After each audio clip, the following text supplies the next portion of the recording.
Right, let's just keep following the left-hand wall. And I assume that's going to be a big corridor room. And that is a bigger enemy.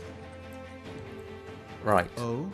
I don't know how fast it moves, so I'm going to stagger the spells slightly. And there's another one. Great. Let's take out the one closest to us first. Actually, oh, I don't have any of my main spells. What spells do they have? Fan of Flames. So I don't want to hit myself. Right, just whack it with your swords. That'll probably do. Oh, I'm taking a lot of damage.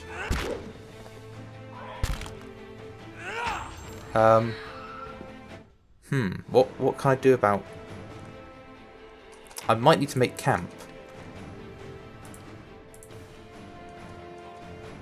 Because otherwise... Oh, am I okay? So my health is low. My endurance is fairly okay. I did pick up some camping supplies, but... Certainly. Well, let's just hope that there's some smaller spiders to fight. That's not a smaller spider to fight. Right.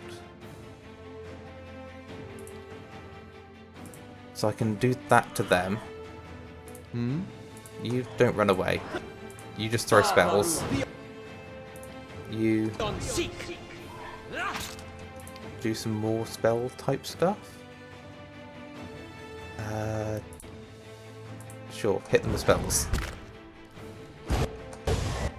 And hit that person with a spell as well. Yes. Because I might as well use the spells if I'm about to have a rest. Okay. Is that the end of the battle? I think so. Right, let's make camp. So let's rest. See, that's a different resting animation from last time. That's what I was expecting to have. Last time I just had weird visions. Well, that's also not good, okay. So my sleep is restless and fevered, assaulted by hisses and whispers, blanketed with a suffocating anxiety. You open your eyes to awaken and find yourself in front of the Gilded Vale's gallow tree. The creaking of its ropes growing louder in your mind till the sound is deafening. Hanging from the tree is an old dwarf woman whose face has shriveled inwards like moulding fruit. Her head hangs limply to one side. As you look at her, she looms larger and larger in your mind until she's mere inches from your face. Suddenly her head snaps up and her eyes open, and they are empty, and behind them is a vast nothingness that makes your stomach drop. Her mouth slowly parts, and with a gust of rancid air she speaks a word. Watcher. You jolt awake, the foul smell of the dwarf woman's breath still permeating your nostrils. Sweat runs down your face in thick droplets, and your skin is soaked from head to toe. You remember the woman. You remember seeing her decayed face when you spoke with a magistrate. He called her an anomancer. Though it fills you with new, queasy apprehension, you feel a strange compulsion to see this woman once more, if only to confirm she's truly dead. Okay. So she was the person I was going to speak to if she was alive. From what it sounded like, at least. Right. So I can't do anything about that wall. But that definitely seems like it would be a moving wall. Am I heading to the right place? Who knows? But yeah, so I assume I was supposed to go and sleep overnight. Possibly at the inn. And have the vision then.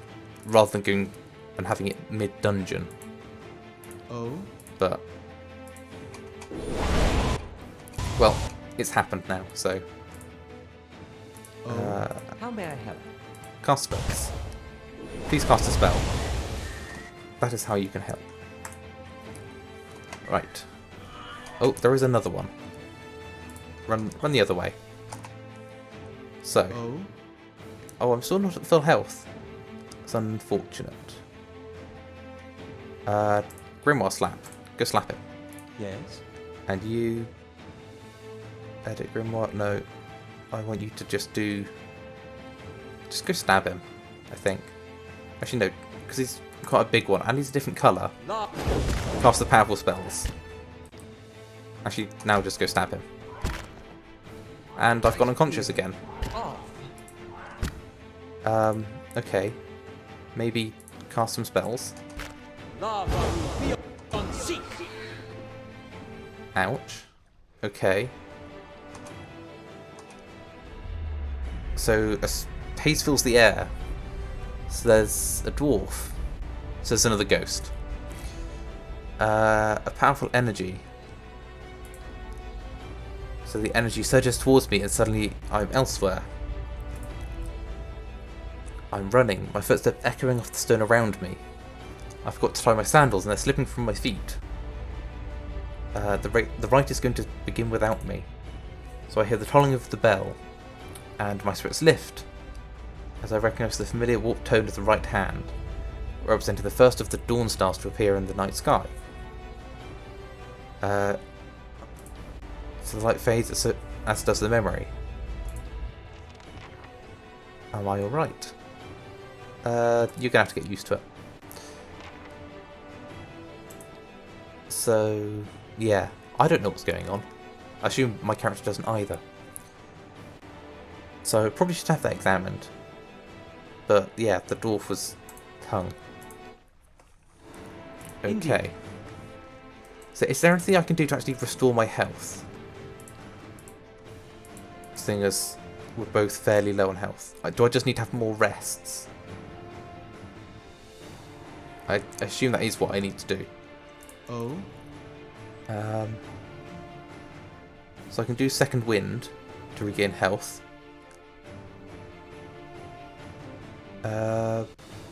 How's my endurance? My endurance is fine, it's my health that's suffering. Do I have any health potions? Potion of minor regeneration. So that's also for endurance. There's nothing for health.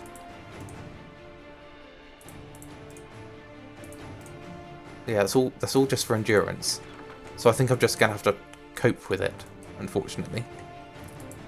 Certainly. But there doesn't seem to be anything more to this room. Oh, there is a thing there. Aha, coins. Right. Well, I've worked my way through a lot of this place now. Aha, there's some doors that seem locked.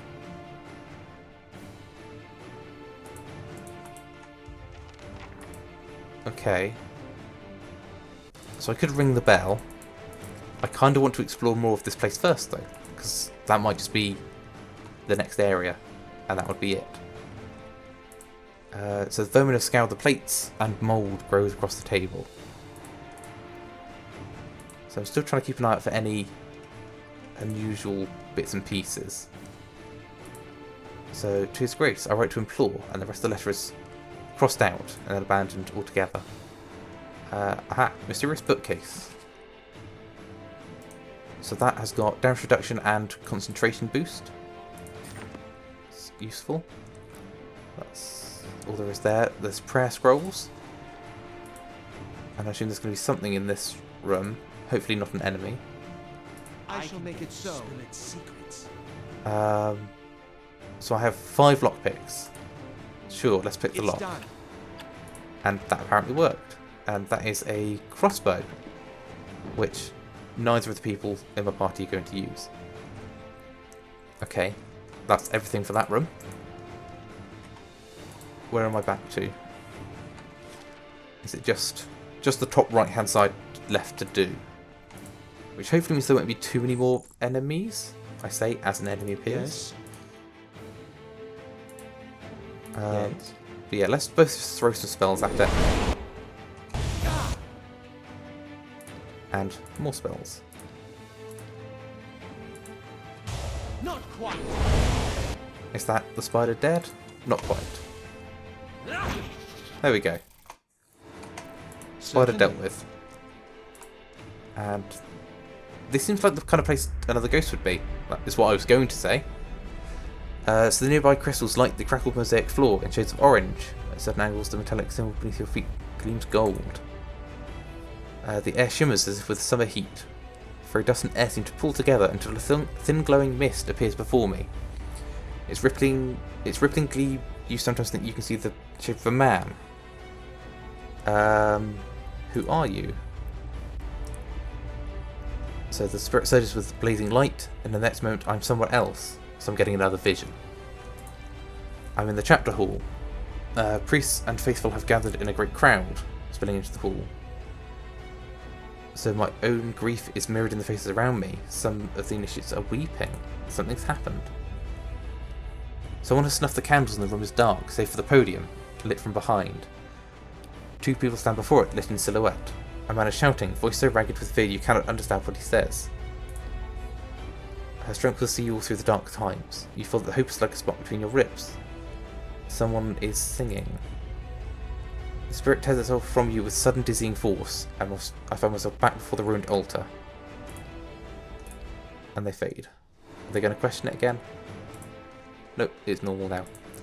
So the face of the statue has had most of its features struck off. So that was probably someone very related to this religion. And whoever's in charge of this, I can't remember the name, wanted to destroy it to prevent religion being a thing. I haven't really found many of the secret things yet. That is a will-o-wisp. And that's a person there talking to it. And has now noticed me.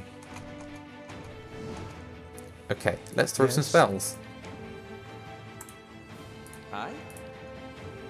Let's get them both going. So it seems to be a ranged attacker, which is good for me, I think. Since a lot of what I get hit with is melee. How may I help? Help by stabbing it, please. Please? What's my character doing? Are they not attacking? Yes. Can they not both attack at the same time?